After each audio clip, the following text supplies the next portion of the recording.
আসন্ন বিহার বিধানসভা নির্বাচনে মুখ্যমন্ত্রী নীতিশ কুমারের জেডিইউ এর প্রার্থী বিহারের প্রাক্তন বিধায়ক অনন্ত সিংকে জনসুরাজ সমর্থক দুলারচাঁদ যাদবের হত্যার ঘটনায় রবিবার ভোরে গ্রেপ্তার করা হয়েছে।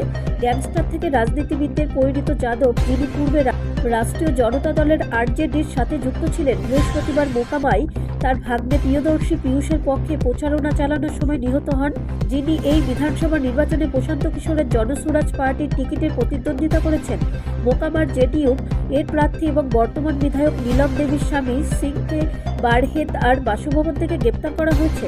আরও দুই ব্যক্তি, মণিকান্ত ঠাকুর এবং রঞ্জিত রাম, যারা ঘটনার সময় উপস্থিত ছিলেন। দুলারচাঁদ যাদব হত্যার ঘটনায় পুলিশ 3 জনকে গ্রেপ্তার করেছে। অনন্ত সিং, মণিকান্ত ঠাকুর এবং রঞ্জিত রাম পাটনার senior police super SSP Kartikeya Sharma, পাটনার জেলা ম্যাজিস্ট্রেট ত্যাগরাজন এসএম এর সাথে গভীর রাতে এক সংবাদ সম্মেলনে বলেন।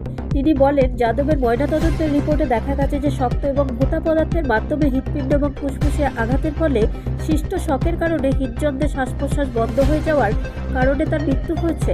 অতএব ময়নাতদন্তের রিপোর্ট এবং প্রাথমিক তদন্তে দেখা যাচ্ছে যে এটি একটি হত্যাকাণ্ড। তিনি বলেন, বৃহস্পতিবার সাংবাদিকদের সাথে কথা বলার সময় সিং বলেন যে দুলারচাঁদ যাদব যেখানে তার সমর্থকদের সাথে তর্ক করেছিলেন, সেখান থেকে তিনি অনেক দূরে ছিলেন।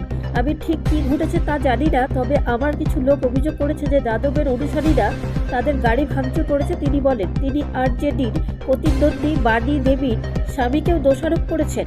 এটা নিশ্চয়ই সুরজ খানের হাতের কাজ। সে এই হত্যাকাণ্ড ঘটিয়েছিল যাতে আমার নাম খারাপ হয়। সিং বলেন, 2020 সালের বিহার বিধানসভা নির্বাচনের অনন্ত সিং আরজেডির প্রার্থী হিসাবে আসনটি জিতেছিলেন, কিন্তু পরে 2022 সালে অস্ত্র আইনে দোষী সাব্যস্ত হওয়ার পর তাকে অযোগ্য ঘোষণা করা হয়। তার স্ত্রী নীলম দেবী তখন উপনির্বাচনে জয়ী হন।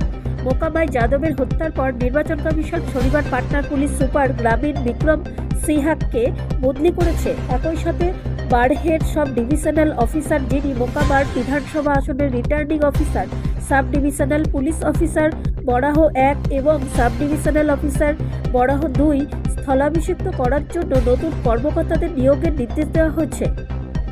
ব্যুরো রিপোর্ট, রাষ্ট্রীয় প্রসার বাংলা।